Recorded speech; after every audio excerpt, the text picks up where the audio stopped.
My guest on today's episode of Build Your Author Brand is an international best-selling American author whose work has been broadly described as suspense thriller, often incorporating elements of horror, crime, mystery, science fiction, and the supernatural. I am honoured today and really excited for this conversation. Please join me in welcoming JD Barker to the podcast. JD Barker, thank you so much for joining me today on the Build Your Author Brand podcast. Thanks for having me. I appreciate it. Such a pleasure to have such a distinguished and successful author here to chat to us. Your author bio, JD, reads like a kind of dream success story for, I think, many, many authors out there. Certainly, many of the authors that have worked with me and that I speak to, they would love to, often have a percentage of the kind of success that you now have as an international best-selling author and New York Times bestseller. Would you just kind of take us a little bit through your journey, especially for any listeners who perhaps haven't come across you before? Just tell us a bit about you and kind of how you got here. Yes, I often tell people when we're standing outside not to stand next to me because I feel like I've captured lightning in a bottle a lot of times, and you don't want to be on my right when karma decides to even things out.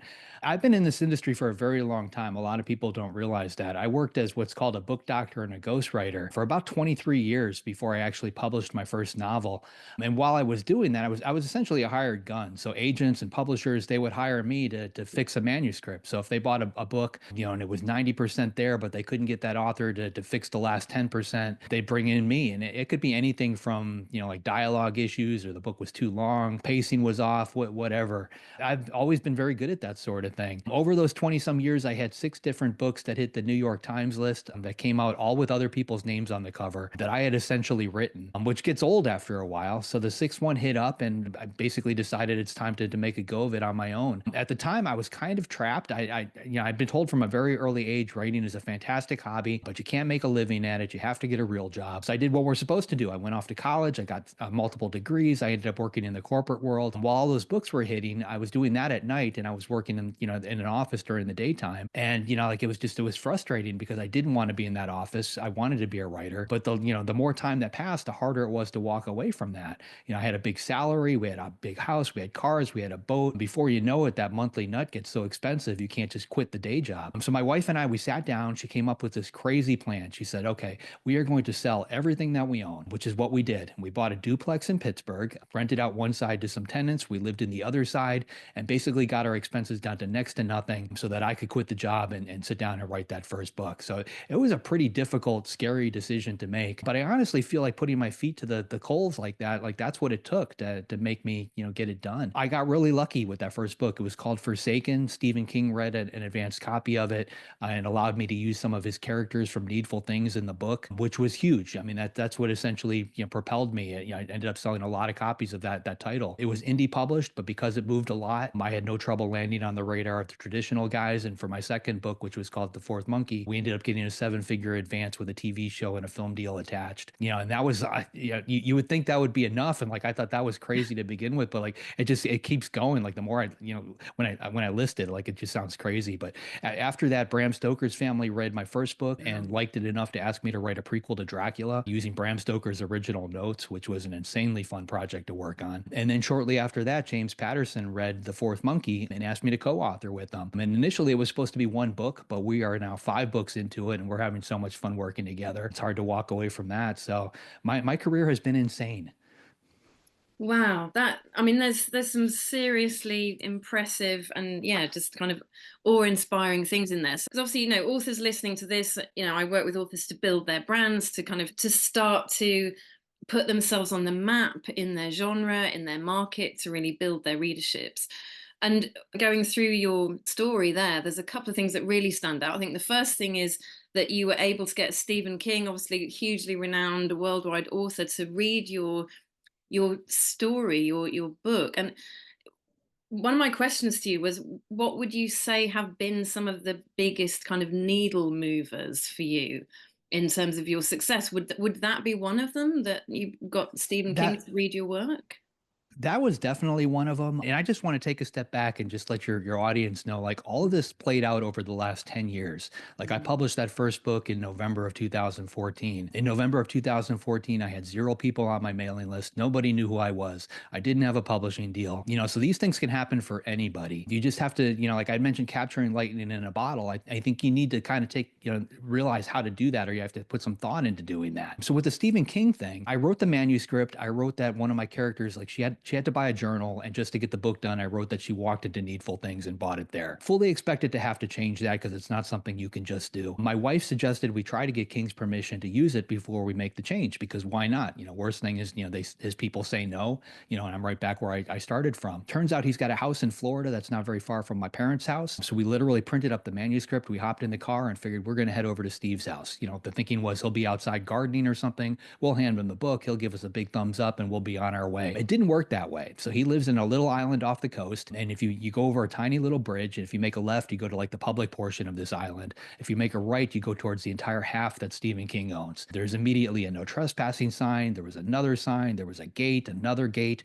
We never actually got to Stephen King's house. We got maybe halfway down that road, realized this was a horrible idea, and turned around and we went to a little restaurant to have lunch. And I called a friend of mine who knew King pretty well and told him what we were doing. And he said, "Oh, yeah, don't stalk Steve. He hates that. Here's his email address. Just send him the book. If he likes it, you'll hear back from him. If the book is garbage, he probably won't reply." And Stephen King replied, and he gave me his blessing to go ahead and use what I wanted to use there. I indie published that book, and sales were okay at the beginning, but nothing spectacular. Just like any other indie author, nobody knew who I was. So, people were picking it up because they liked the cover, or they, heard this or heard that, but it wasn't moving the way that I needed it to. So I reached out to another friend of mine who used to do publicity for bands back in LA, back in the hair band days, so Motley Crue, Bon Jovi, Guns N' Roses, groups like that. And we started brainstorming, like, how can we light a fire under this book?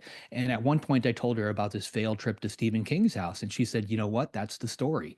So she wrote that up, basically a debut author trying to get to Stephen King, to try to get him to read his book. And ultimately that story came out in the press, and that's what ignited sales. Librarians read that, bookstore owners read that, and then they started picking up the book, and it skyrocketed from there. So we basically took a non-event, something that could have been gone and forgotten, and turned it into a catalyst to sell books. And when that happened, I realized that's what happened. So I've been very good at recognizing those types of moments moving forward. With every book coming out, I look for what is the catalyst going to be for this book. Every time you do that, it's almost like a boat in the harbor. You raise your profile just a little bit more and a little bit more. You go from 0 people on your mailing list to 500 to 1,000 to 5,000 to 20,000. That's how this works. It doesn't happen overnight for anybody. Yeah, I love everything you just said because, as a long time publicist myself, I worked as a publicist for 20 years in film and TV and publishing. To hear you say that first of all, there is no such thing as overnight success. I'm always saying this to authors. But you still hear every now and then somebody saying, "Oh, but they just got lucky, that it just happened for them." And I'm always saying that, it doesn't exist. You don't just get lucky. Like you make these opportunities happen. And like you say, identifying those opportunities where looking for the story, looking for what are the moments that we can make out of this that are going to be Yeah. interesting. Yeah. I mean, I go out of my way with every book to figure out what everybody else is doing to market their books. And as soon as I know what everybody else is doing, I try to come up with something that nobody is doing. I'll give you another example. I've got a book coming out in May called Something I Keep Upstairs. It's about a haunted house. The house that it's based on is real. It actually exists on a tiny little island right off the coast where I live. So I'm actually giving away an overnight stay to one reader in the haunted house. So 1 month after publication, we're going to draw a name, and we're going to take that person out to the island with 3 of their friends, because it's located on a private island. We're going to drop them off on the dock and literally leave them alone in a haunted house for 24 hours. Now, when you take a step back and think about that, like, I could market this book by buying Facebook ads. I can buy Amazon ads. I can do all the things everybody else does. But when you give a reader a chance to stay in a haunted house, the basis of the book, that what ends up happening is they jump on Facebook, they tell 20 of their friends about it. Those 20 people tell 20 other people. And, the conversation is always, "I won't do it. Will you do it? I'll do it if you do it," whatever it might be. But we're basically creating buzz. We're creating word of mouth, and word of mouth is what actually sells books. Yes. Yes. Brilliant. Yeah, it's all word of mouth, and it's whatever you can do to make that happen, isn't it? And doing a promotion like that, a competition that's effectively bringing to life the ideas in the book, That's what we mean by reader engagement, isn't it? It is, and you have to be able to recognize that, I think, and you have to build on it. I mean, we've taken it a step further. I mean, as a first time author, when my first book was coming out, I did what every other author does. I walked into every bookstore I could find and said, "Hey, I'm an author. Here's my book. Can we put it on your shelves? What is it going to take to make that happen?"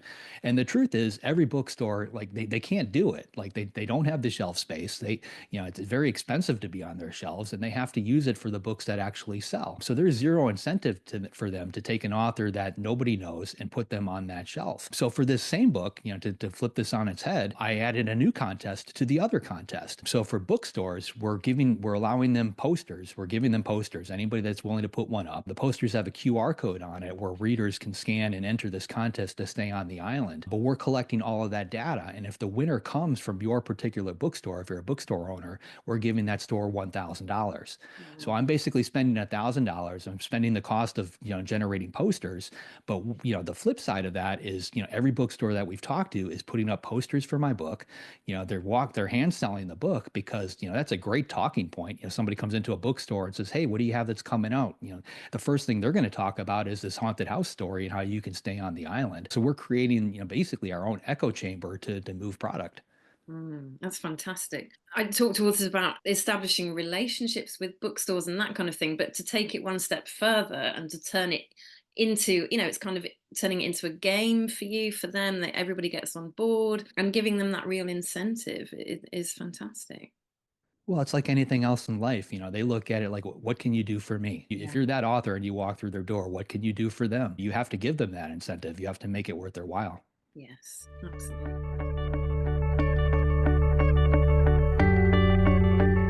I'd just like to pause today's conversation to let you know about something very special I will be running for authors next year in June 2025. My authors retreat at the absolutely stunning location of Arddoch, a private venue on the banks of Loch Lomond in Scotland. This retreat is focused on allowing authors to meet with other like-minded authors, unwind and relax in the most luxurious, very private setting on the doorstep of one of Scotland's most breathtaking locations of natural beauty. The retreat gives you space and time to indulge your own creativity and to tap into your vision for your future author journey, goals, and success.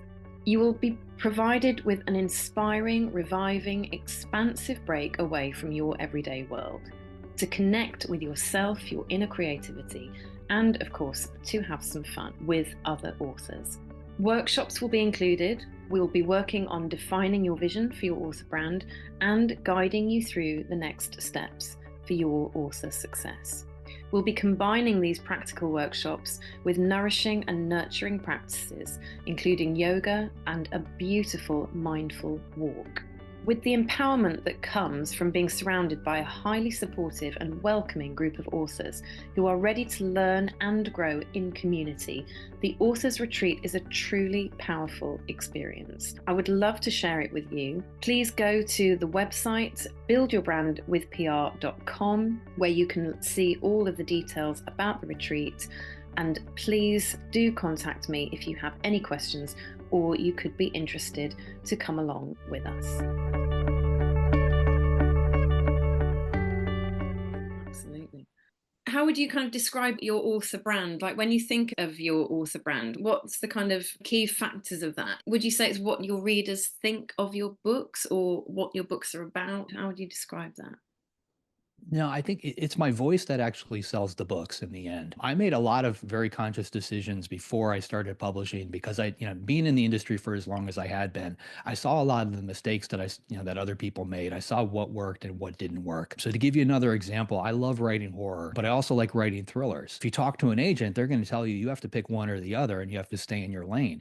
I didn't want to do that. So I purposely bounced back and forth. My first novel was a horror novel. The second one was a thriller. Then I wrote the prequel to Dracula, which is very much horror again. Then I wrote another thriller. And if you go to my Wikipedia page, it actually says that I'm a suspense author who may include elements of horror or may include elements of sci-fi, may include this or that. So again, I've created another echo chamber. I'm basically telling people that I am a suspense author. That's my common thread, but I may dabble in these other things. Looking at it like that wasn't something I invented. I studied the people who were actually selling. I looked at people like Stephen King. He writes in whatever genre he wants to. You walk into a bookstore and you see his name very large on the title of the book, and that's what you're drawn to. And like I'm just like everybody else. I will buy that cover near that book because it's a Stephen King book. I don't necessarily care what it's about.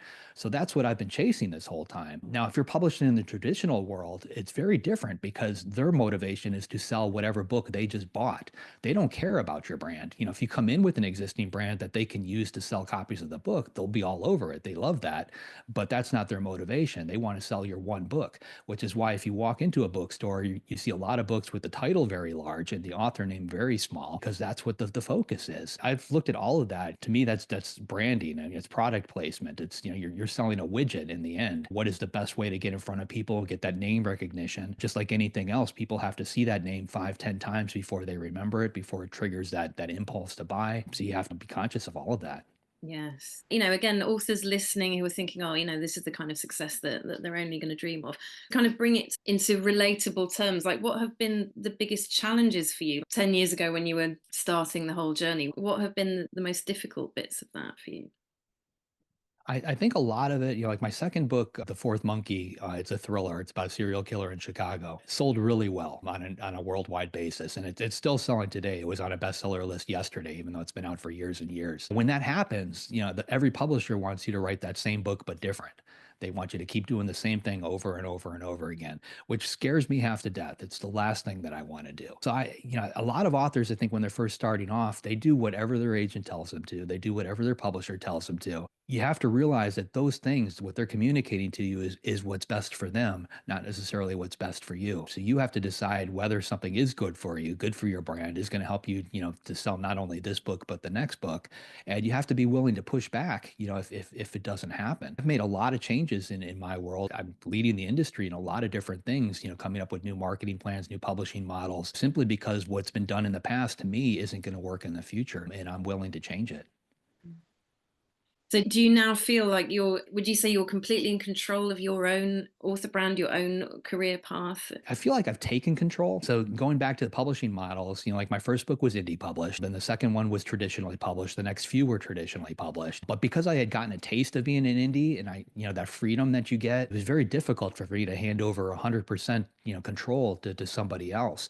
And then when I started looking at the economics of it, I really started to question which model was better, because as an indie author, you make about 70 cents on the dollar. With the traditional publishers, you're lucky if you get 15 to 20 cents on the dollar. They may hand you a nice big advance check at the beginning, which is awesome, but you have to pay that money back, and you're paying it back in these tiny little increments. So, when I got to the point where I was financially stable and I didn't necessarily need a big advance check anymore, I made another big decision. I called my agent and I said, I'm going to retain English rights on the next book for myself and publish it through my own indie press. You can go ahead and sell into the foreign markets like you typically do. And at that point, I was in about 150 different countries, 23, 24 different languages. So she still had a market she could work, but I wanted to see what would happen if I took, what I call a hybrid approach. And I did that for the next couple of books, and it worked out very well from a financial standpoint. The books still got out everywhere they needed to get out, but I kept running into one other wall that indie authors tend to hit, and that's it's very difficult to get into bookstores. We can't get into the big box stores. It's near impossible to get into an airport bookstore.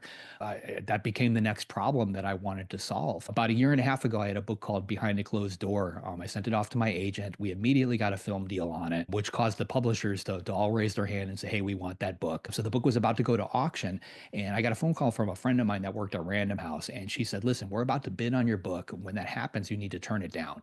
And I asked her why, and she said, well, the editor who wants your book is about to get laid off. We're going to be laying off a number of people, and that editor is one of them in about a week or two. I got a similar phone call from somebody at HarperCollins, and then all those layoffs happened across the industry, which, scared me as an author, because if your book is with with a publisher and you lose your editor, it can end up in limbo for a very long time. But I felt like to me that that was another catalyst that I wanted to use to try and make another big change. So my last real job, I worked in finance. I reached out to some friends of mine that worked in private equity. Simon and Schuster had recently gotten bought by a private equity firm. So I started a dialogue with Simon and Schuster.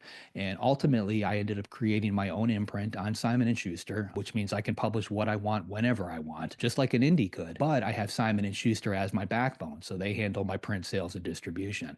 So I've essentially solved the last of my remaining problems. I can publish, as an indie author, I get the economic benefits of that, but I'm able to get into all those places now because I have Simon and Schuster handling it. So whenever life puts a wall up in front of me, I find some way to scale that wall and make things a little bit better. Yeah, it's really tremendous to hear that. So you've literally got the best of both worlds then working together. I do, and I honestly think that this is the future of publishing because if you talk to anybody on the traditional side, people that work in that industry, they see a lot of indie authors that are doing very well. And if they go up to an indie author and say, "Hey, we will give you $1 million for your next book," that indie author in a lot of cases is going to say no because I can make $1 million all on my own. I can make it back a lot faster, and I don't have to deal with the headaches of having a traditional publisher riding my back. But if they strike a deal similar to what I did, now all of a sudden you become partners. You still, as an indie author, you're still collecting the financial rewards, but you have a traditional publisher behind you handling the heavy lifting. So I can see, other, Random House and these other guys striking deals similar to what I did in the coming years. I really think that this is where it's all going. It's really exciting, isn't it? That change, because when you speak to authors towards the beginning or the middle of their journeys, and there's still this perception that a traditional publisher will look after all the marketing and the publicity. That's something we hear all the time from authors. Those of us who know that that isn't the case, and actually the as you say, the trad models give you the distribution, but you obviously handled your own publicity really, really well. And presumably now you have a team helping you with marketing and publicity and that side of things. I do, but I've had that all along. When the fourth monkey, when I sold that to the traditional market, I felt exactly like you just said. I thought, okay, I'm going to turn in the book. They're going to handle all this other stuff. I'm not going to have to worry about it. And it sold because when you sell a book for that kind of dollar amount, they put a team behind it. So I went to their offices. We sat down in a conference room. They gave me a really shiny PowerPoint presentation, showing me everything they were going to do to market the book. But I saw holes in that plan. I asked them, like, what about this? Like, what about Facebook ads? Like, they weren't doing that sort of thing. I realized that there's distinct differences between how indie authors market their books versus the way traditional publishers market their books. I decided I was going to take some of the stuff that I had learned as an indie and incorporate it into the other side. But I quickly learned that I couldn't tell my publishers I was doing that because if I told them I was going to spend money on Facebook ads, if they planned to spend anything on Facebook ads, that money would be gone and get allocated to something else. So what I ended up doing is I would get the marketing plan from each of my publishers and then I'd punch holes in it, figure out what they're not doing, and then I would fill those voids and do something on my own. Indie authors, though, we're in a very unique position. If you think about ships in a harbor, traditional author is very much like a giant cruise ship. If you want to turn that boat around, it takes a lot of effort, it takes a lot of time. It's not easy to do. An indie author is like a little speedboat in that same harbor. We can zip around that cruise ship.